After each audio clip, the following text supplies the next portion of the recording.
Nosso evangelho de hoje é João 1, de 1 a 18.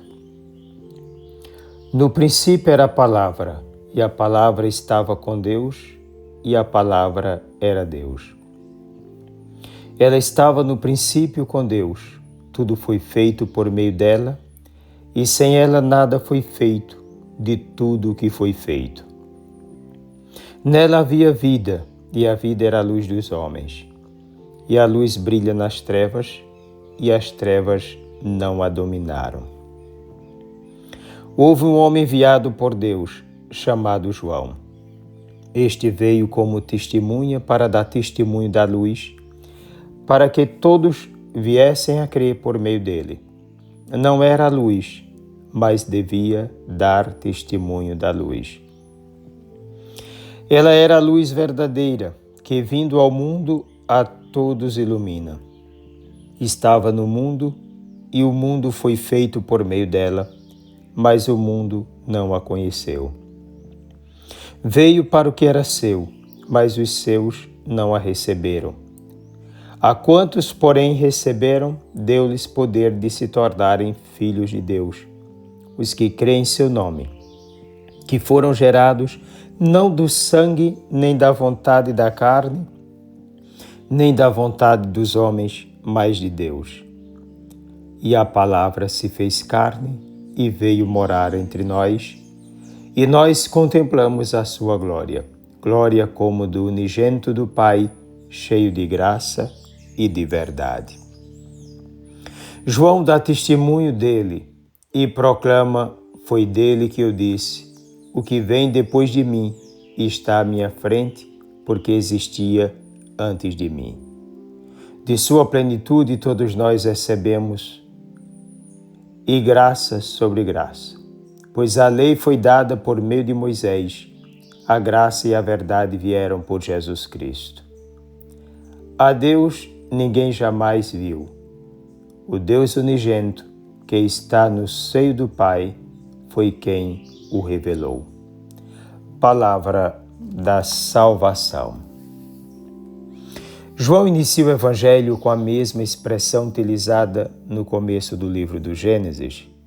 No princípio, nos dois textos, João e Gênesis, a protagonista é a Palavra de Deus. No Gênesis está o início de toda a criação. Em João, a nova criação. Essa expressão pode indicar Cristo mesmo, pelo fato de que a criação só é possível através dele, que é o princípio de todas as coisas. A palavra, que é o pensamento do Pai, a sabedoria divina, Provérbios 8, 22 a 26, Sabedoria 9, de 9 a 12, Eclesiástico 24, de 3 a 32, está voltada para o Pai e tem a mesma natureza do Pai. Ela precede o ato criador, porque não é simplesmente uma força que cria, mas também, de modo essencial, uma pessoa, é a pessoa do Filho.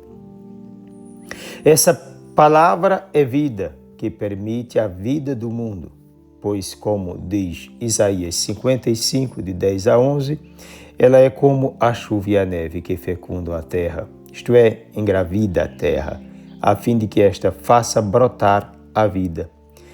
E é luz que ilumina a criação para o seu verdadeiro objetivo. É o caminho que conduz para a verdade e para a mesma vida. A palavra estava no mundo. Por ela tudo foi feito e na criação ela sempre esteve presente. A palavra é a inteligência que cria, pela qual se cria e é causa exemplar da criação, segundo os padres da Igreja. Pois bem, na história, o Espírito Santo sempre inspirou homens e mulheres, suscitando em suas mentes e corações o gosto e zelo por essa palavra, ainda velada, mas tão cedo desejada. Os profetas, mesmo sem entender a essência dessa palavra, ansiosamente a esperavam e a proclamavam com o testemunho de suas vidas. Estando velado no mundo, a palavra já iluminava os seus portadores e, ao mesmo tempo, sendo ela a luz, foi rejeitada pelas trevas do homem velho da época da promessa. Pois bem, esse é o prólogo do Evangelho segundo São João, que resume tudo aquilo que desenvolverá no Evangelho. Primeiro, ele afirma a pré-existência da palavra. Em seguida, sua presença no mundo. E por último, essa mesma palavra, toda voltada para o Pai. Compreende essa palavra como sendo a vida, a luz, a verdade, o caminho, imagem visível do Pai e da mesma natureza de Deus. Segundo ele, a palavra é total obediência ao Pai e toda voltada para a salvação dos homens. Felizmente, estes não entenderam e continuam sem entender a palavra da salvação. O homem sem Deus é amante de palavras ilusórias, deturpadas, falaciosas e destruidoras de dignidades. As palavras dos homens são tão limitadas quanto sua própria realidade. A palavra que parte do homem se limita ao âmbito de seus interesses e paixões. Além da palavra, João fala da vida, pois o verbo é a vida. Ao contrário da palavra, que é vida, a humanidade segue a palavra que se identifica com a morte, escolhendo as paixões do poder, da riqueza, do prazer aos moldes da satisfação carnal. Viver na concepção humana é seguir a estrada do filho pródigo, que, buscando a si mesmo, estraga sua saúde e seu tempo. A finalidade de sua existência atrapalha quem está do lado, torna-se instrumento de morte, desenvolve apelo sempre de guerra, vontade de destruição e nunca de transformação, e leva consigo muitos outros dependentes de si.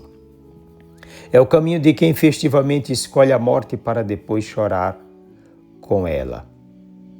Em seguida, João diz que o Verbo é a luz do mundo. De fato, o próprio Jesus dirá: Eu sou a luz. A luz faz enxergar, revela o horizonte, aponta a estrada, mostra a verdade, dá clareza, facilita o mergulho mais profundo na realidade. Por isso está relacionada com a verdade, com a inteligência, o interledger, o ler dentro.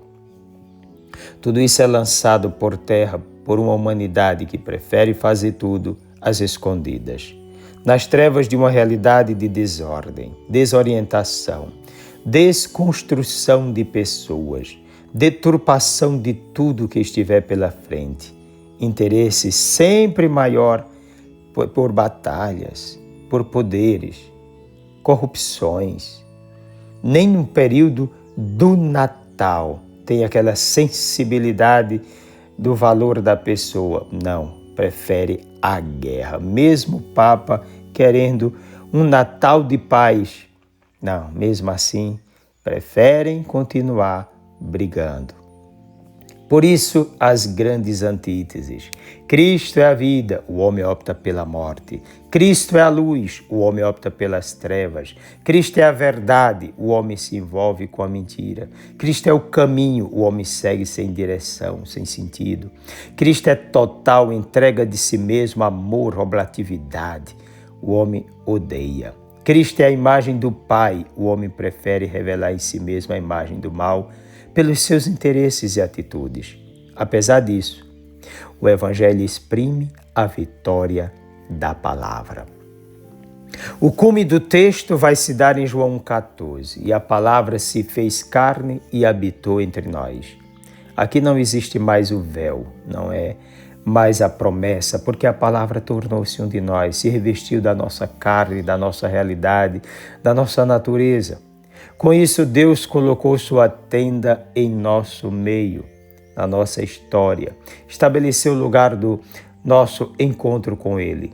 O corpo da palavra, o corpo de Cristo é agora a nossa tenda. Não como no Antigo Testamento, mas o lugar da nossa salvação. Como disse São Paulo, citando os poetas gregos, nele nos movemos, existimos e somos. Atos 17, 28. A glória de Deus já não se esconde mais por trás da nuvem, mas se faz visível em Jesus Cristo, humano como nós. Agora sim, nossa natureza foi assumida para ser redimida e glorificada.